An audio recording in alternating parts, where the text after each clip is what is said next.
first on our segment Democracy Wow, I would like to bring to the stage Snarklet, Jamie Nagode, who is currently in the building but is in some sort of LaCroix super heaven. Yeah. How are you doing today, Snarklet?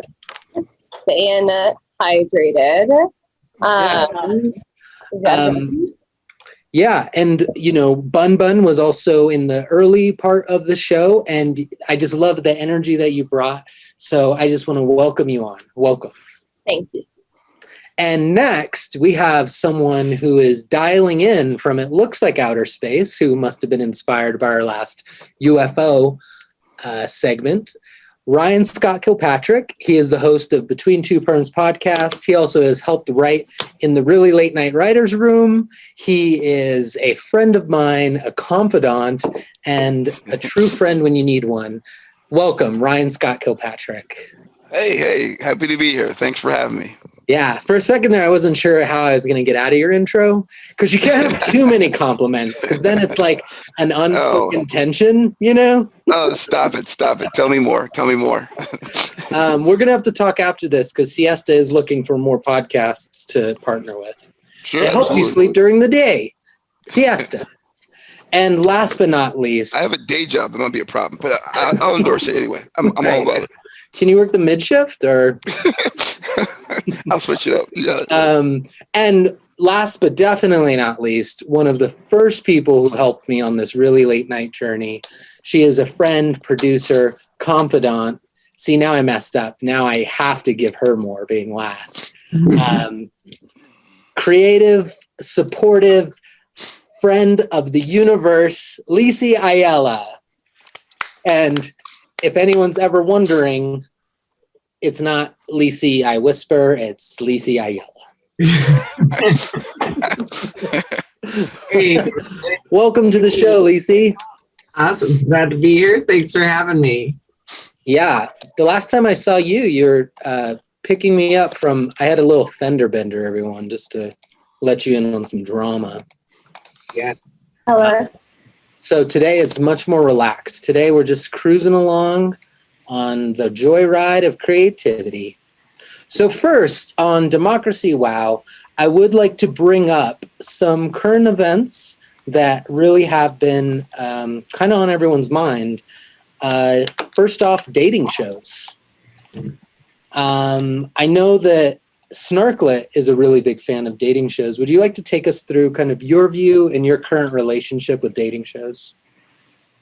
I'm healing my current relationship with dating shows because a lot of my friends really liked to watch The Bachelor and The Bachelorette when I was younger and hanging out with them, and I didn't really like the shows very much. They seemed a little culty to me, but I will say there is this new dating show still made by the Bachelor franchise, but it's called Bachelor in Paradise. I mean, it's not that new.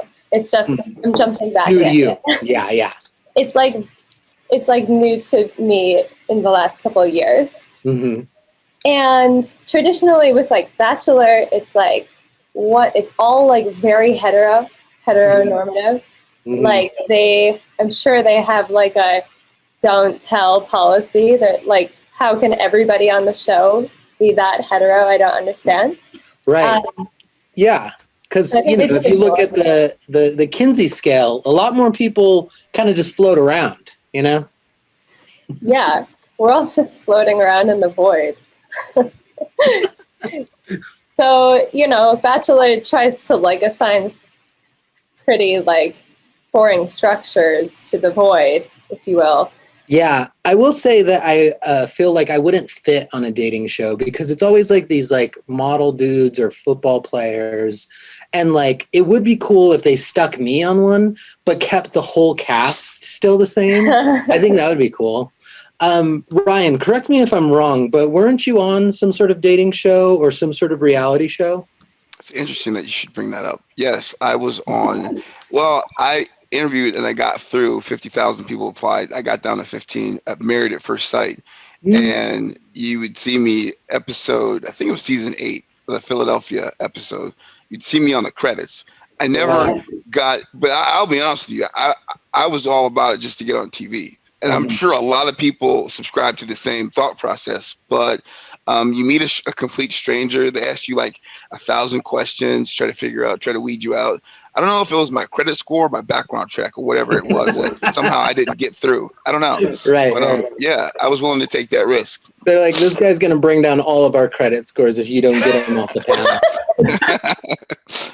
Lici, where do you stand on dating shows? Are you a fan of them? Are you anti? I mean,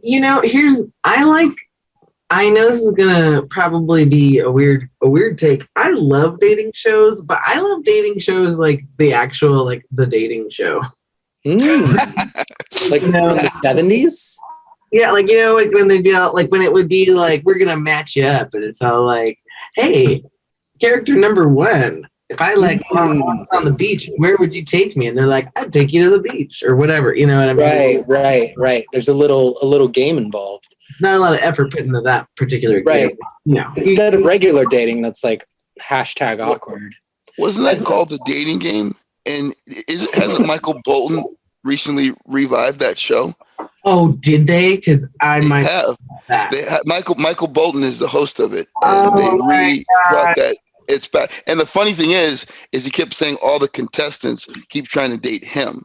And he's just the host trying to get everyone dating. But yeah, that was a great show. I am double checking this, being that this is a democracy show. Yes. I am live fact checking this because I need to know the truth. I made that up. I was watching Fox News earlier, and I found it on that show. All right. This is from theguardian.tv. All right. So we're getting it's true. Oh, yay! That's my fact-checking process. I was nervous for a minute. I thought I was going to get kicked off the show. One thing that definitely... I didn't even check, actually. I got nervous and came back. Has anyone seen Sexy Beasts yet? I have not. I've seen the trailer. Sexy Beasts is this brilliant dating show where they dress these people up as animals, like with really expensive prosthetics, and have them go. So you'll see like a dolphin dating like an octopus, or a dolphin and a squirrel, or like a woodchuck dating like a cat. And it's so surreal that when I had seen it, I was like, Matt, why didn't you think of that? And I actually went home and took a sadness nap. That's what I call them. But yeah, I do think that they definitely are selling us on fantasy, I think, because there's never any normal people on there. And like, I feel like it would be nice to have more normal people on TV. Wow. Like if you're ever in public, you should just look around. I don't know if people go in public anymore. I don't. But everyone always looks so interesting. Like as people, we all look so interesting and diverse, but then these dating shows only like get that sliver, and it's kind of lame. Yeah, like cut from marble, just like way too hot. Yeah, and I hope that changes, but who knows?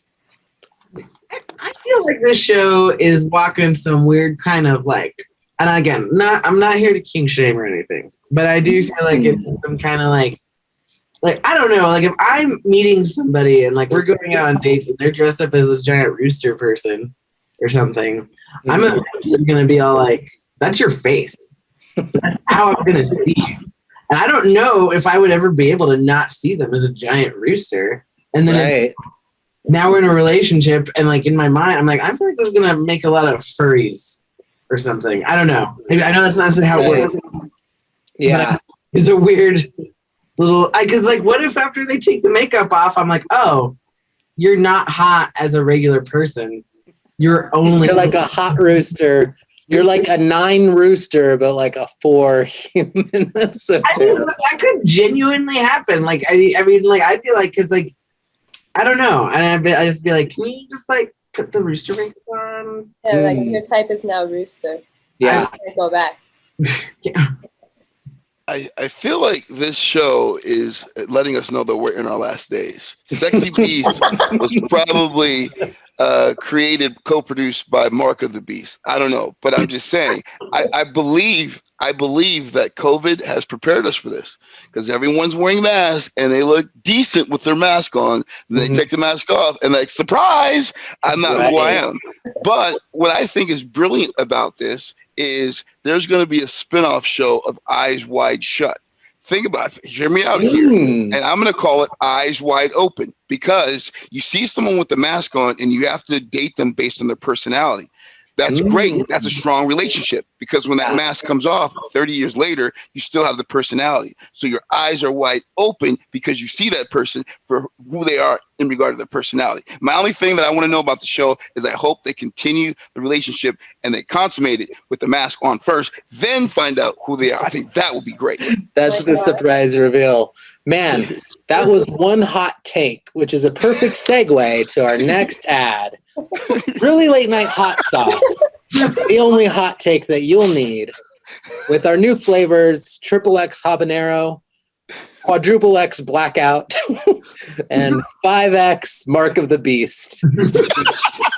Ryan just helped me brand that. Thank you. So I want to move on to some lighter stories. The Texas abortion ban. I do want to let everyone know at home that we are actually going to be donate. There's this really great organization in Texas I found that is helping women with traveling if they do need to get out-of-state abortions. I do want to say that up front because this is not a laughing matter, even though we're all hilarious, all four of us. But I want to talk about it because it's so important what is going on. So just for everyone, I'm going to read just a quick kind of summary for in case people haven't been watching the news. That's one of the parts of Democracy Wow! We're here to inform and entertain. We call it infotainment.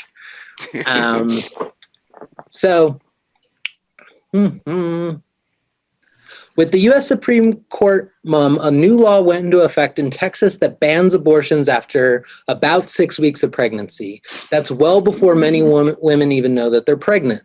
The law allows private citizens to sue abortion providers and anyone else who helps a woman obtain an abortion, including those who give a woman a ride to the clinic or provide financial assistance to obtain an abortion.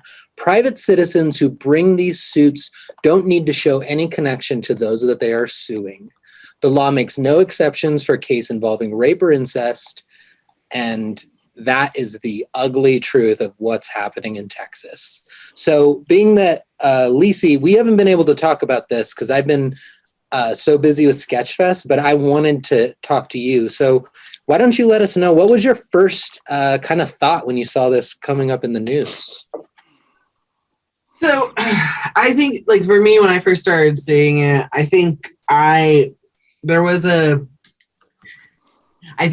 2 years ago, I probably would have been like, there's no way that's going to pass. But, obviously with everything that's changed and, and actually probably more than 2 years, because again, I keep forgetting that 2020 happened. So it was more like 3 years, 3 or 4 years. But as it was getting closer, it's like, no, this might actually pass. And the precedent that it's setting is scary. My like immediate concern is that I don't think people understand, like, there's a lot of talk about how people can be like sued, for example, aiding and abetting in a potential abortion and all these kind of things. Well, the problem with that is there is no restriction on who can instigate this litigation. It's not like you have to have any kind of blood relation. There's no like professional relationship. There's nothing. So as we all know, people who are particularly pro-life are very vocal, very active, and I don't see a situation where there's just not a constant barrage of people just looking for people to report and potentially, cause actual like have them be punished for something that is no one's damn business, and so yeah. It's really just, it makes you angry, but also unfortunately, like, the people who voted for conservative leaning politicians have got us here. And Right. with all of the ways that that side, rigged the system, I'm concerned about what other dominoes are going to start falling. Yeah. I see you shaking your head in agreement, Jamie. Do you have something to kind of add? Something that I've been thinking about today, maybe we talked about it earlier, is everything you just said, Lici. It's great. Yeah. The fact that anybody can sue anybody in Texas, anybody not living in Texas can start suing people in Texas just alleging that they aided and abetted, which is really loose as it is. That language is really loose. It could mean more than physically helping somebody with money or rides or healthcare, but it could be emotional help or informational support. It's very difficult to prove that somebody helped another person. So it's just going to be a solid stream of folks suing other people, and everything's going to get hung up in civil court. And I think it's just going to break the court. Yeah, they were saying this is going to add to an already backlogged system, especially because it's in this civil, between citizens. It's a different part of the court. Ryan Scot Kilpatrick, what do you think about this Texas ban? Should I even comment? Because I'm not a woman, and I don't know what a woman goes through, and I don't think that men should be making decisions about women and their body. But of course I'm going to comment because I'm a talkaholic. Okay, so number one thought process is this. The morning after pill, the stock's going to skyrocket. That's number one. Number two, there's so many things to unravel with this. What if you get raped by a sexy beast? You don't know who that is. That person has a mask on. So if that sexy beast person is driving you to the abortion clinic, you don't know who it is. If the mask doesn't fit, you must acquit. But looking at this particular legislation, I found a loophole. Whoever this knucklehead is, John Sager, this moron is saying that the lawsuit is only targeted at people who are profiting from abortions. That's what he says in the article. So here's what I say. Let's give abortion for free. So if no one's profiting from it, who are you suing? So I think the whole law is stupid in general. But again, I'm not a woman. I know women who have had kids, had pregnancy, didn't even know they were pregnant. Had a kid delivered and didn't even know they were pregnant. So how are you going to say in 6 weeks, you can't no longer have an abortion? I think it's ridiculous. But again, I think men should be making decisions about women's bodies. So I'll give it back to the moderator. I really do appreciate you saying that, because that is such a big part that's missing. And also it's the men who are also involved in these pregnancies never seem to be on the hook for anything. That's one thing that I've noticed. It's just always falls solely on the woman, which is just an outrage. There was an update though, which is, those little silver linings. So this is according to NPR. Judge shields Texas clinics from anti-abortion groups' lawsuits. This was in Austin, Texas. A state judge has shielded, for now, Texas abortion clinics from lawsuits by an anti-abortion group under a new state abortion law in a narrow ruling handed down Friday. The temporary restraining order, Friday, by State District Judge Maya Guerrera Gamble in Austin, in response to the Planned Parenthood request, does not interfere with provision. However, it shields clinics from whistleblower lawsuits by the nonprofit group Texas Right to Life. It's a legislative director and 100 identified individuals. So, they are going to be revisiting it on the 13th. That group you're talking about, they have this website.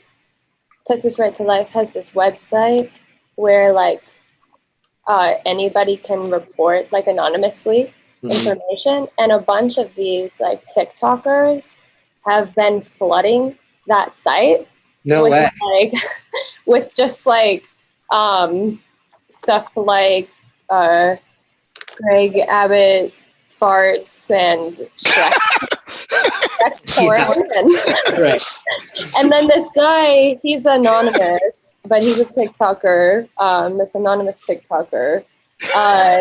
He like created this code that like basically you can download a bot to your computer that when you download it, it like it creates I coded this bot that basically spams the website with fake submissions. Once the bot is downloaded, it will automatically open the website, fill out the form with fake data that it makes it look like you're in Texas, submit it, and then resubmit it again and again and again. And apparently 30,000 people have already downloaded this as of Friday. Oh, wow. See, once you make TikTok mad, you might as well say goodbye, because TikTok is more powerful than the government at this point. What's interesting, what you just reminded me of is it does seem like the way they like did this, it was such a trick, and that I really do have faith that this is stopped, because really I feel like the conservatives in general are always just trying to turn back the clock a little bit. And this is like why I think like the long-term goals of conservatism don't make sense. This whole idea that we need to go back to values, that's like not how culture works. Things are moving forward and things are changing each day. And my hope is that they're just going to have this for a couple weeks and then we change it back and things just keep moving forward. That's at least my view, and that's like my hope for this situation. I think it's a good way to look at it and be hopeful about it. I was gonna say, with all this going on, I love the TikTokers. Yeah, the kid who like made that little bot. That's freaking awesome. Because I think, but I also saw that like the Satanic Temple apparently is also looking to sue the state of Texas because they have part of their like religious doctrine requires the right to an abortion, and so this particular clause is against them. And so I saw an article about it, and I'm like, oh my god, the Satanists are gonna save the day. Right. Drop it in the chat. I want to read that. Yeah, I'll totally send it. I'll send it out in an email to respond to the invite, because I was like, that is freaking amazing, because they do that. They like pop in anytime that like religious places try to like make like religious mandate at a school. The Satanic Church shows up and they're all like, then you gotta have us too. Right. Yeah. Right. Yeah.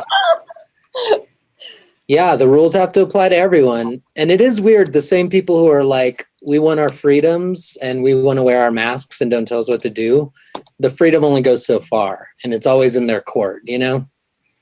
Yeah. That's well, I just want to thank everyone too for also talking about such a sensitive topic and really kind of going into it, because I did feel like it was really important, and I would feel weird not acknowledging kind of the setback that our country is experiencing. Oh yeah, for sure. So I would like to move on to a lighter topic as we keep the night moving. I don't know if I believe you now. I don't know if I believe you when you say that. Yeah, that was a terrible setup. I feel like that's going to come back and get me. So also, The Office. Is everyone familiar with the hit television show The Office? Sure.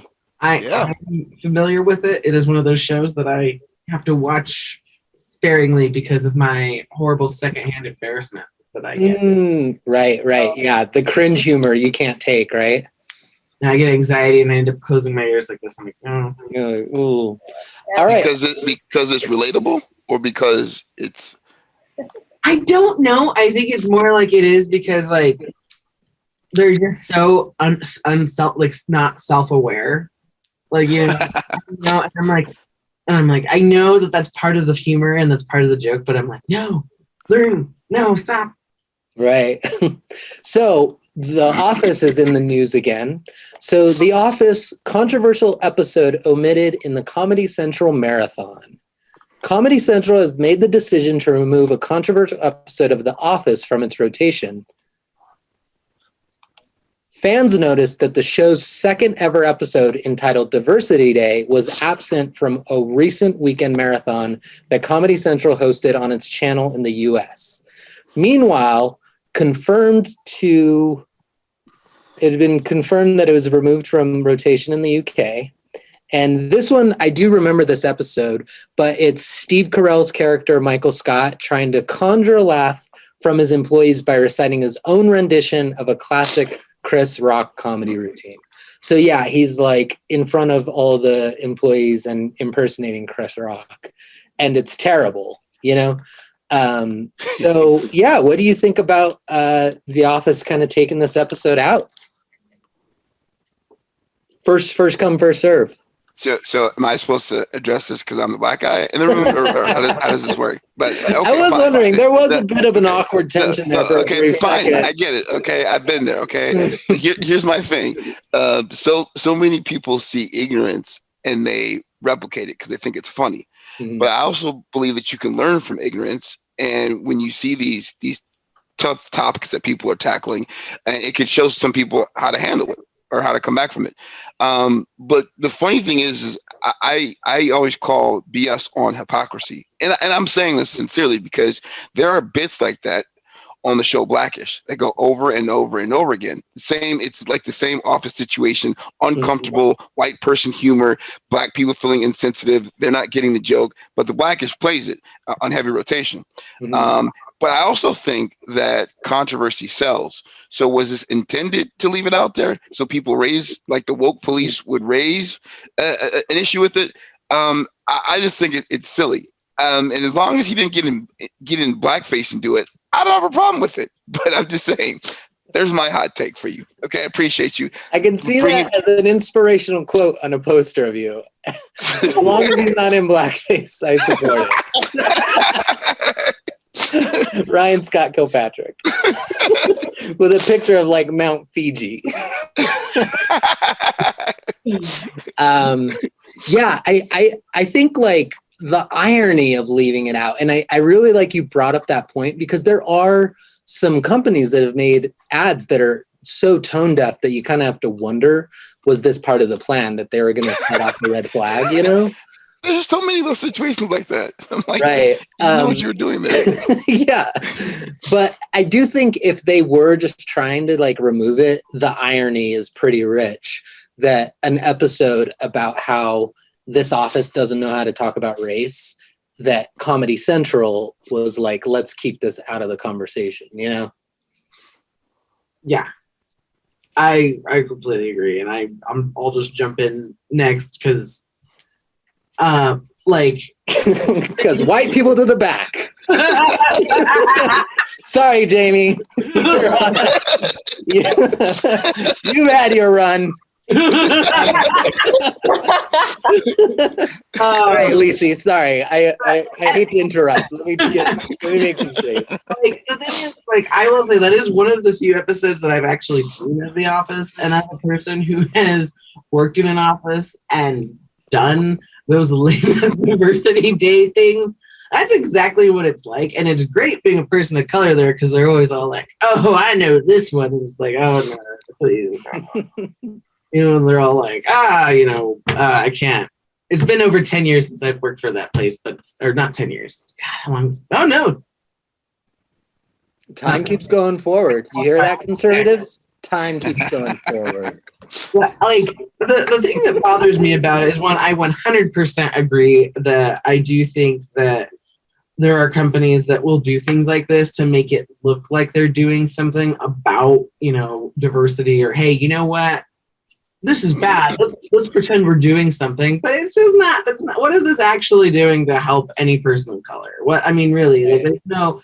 This sounds like something like a bunch of rich white people in a room, like, I got an idea. This will make things better, and it's like, no, just put a little warning ahead of it and be like, hey, the jokes in here can be racially insensitive or something like that. I mean, I think it's really.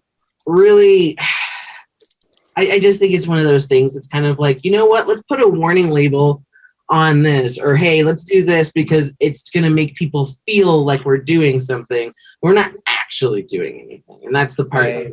It's like, you're not helping anything. You're making something worse because it won't be better. I really like the idea of like a opening card that's like, this episode has racial insensitivity.